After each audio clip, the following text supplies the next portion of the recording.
This is just a sample of the audiobook. To get the complete audiobook, access the link posted in the first comment. I came to theory because I was hurting. The pain within me was so intense that I could not go on living. I came to theory desperate, wanting to comprehend, to grasp what was happening around and within me. Most importantly, I wanted to make the hurt go away. I saw in theory, then, a location for healing. I came to theory young, when I was still a child. In The Significance of Theory, Terry Eagleton says, "Children make the best theorists, since they have not yet been educated into accepting our routine social practices as natural, and so insist on posing to those practices the most embarrassingly general and fundamental questions, regarding them with a wondering estrangement which we adults have long forgotten. Since they do not yet grasp our social practices as inevitable, they do not see why we might not do things differently." Whenever I tried in childhood to compel folks around me to do things differently, to look at the world differently, using theory as intervention, as a way to challenge the status quo, I was punished. I remember trying to explain at a very young age to Mama why I thought it was highly inappropriate for Daddy, this man who hardly spoke to me, to have the right to discipline me, to punish me physically with whippings. Her response was to suggest I was losing my mind and in need of more frequent punishment.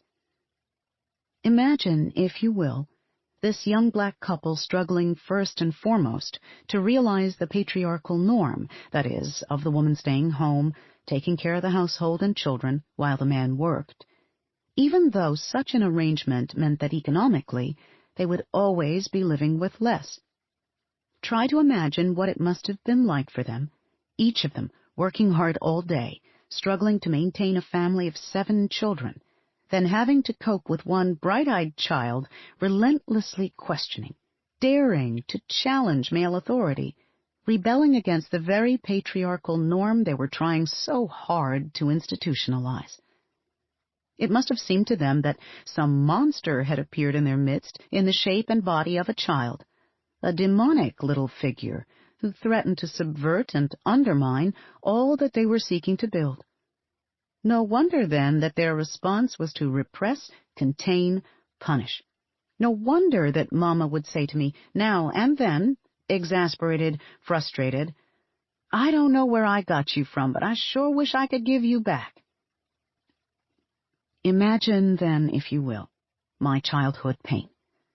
I did not feel truly connected to these strange people, to these familial folks who could not only fail to grasp my world view, but who just simply did not want to hear it. As a child, I didn't know where I had come from, and when I was not desperately seeking to belong to this family community that never seemed to accept or want me, I was desperately trying to discover the place of my belonging. I was desperately trying to find my way home. How I envied Dorothy her journey in The Wizard of Oz, that she could travel to her worst fears and nightmares, only to find at the end that there is no place like home. Living in childhood without a sense of home, I found a place of sanctuary in theorizing, in making sense out of what was happening. I found a place where I could imagine possible futures, a place where life could be lived differently. Fundamentally, I learned from this experience that theory could be a healing place.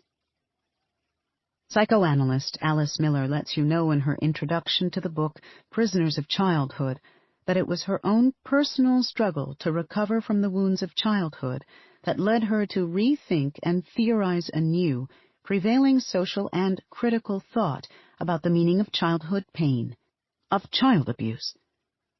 She experienced theory as a healing place.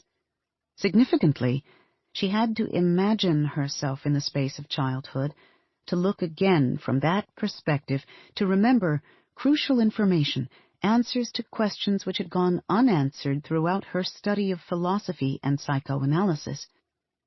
When our lived experience of theorizing is fundamentally linked to processes of self-recovery, of collective liberation, no gap exists between theory and practice. Indeed, what such experience makes more evident is the bond between the two, that ultimately reciprocal process wherein one enables the other.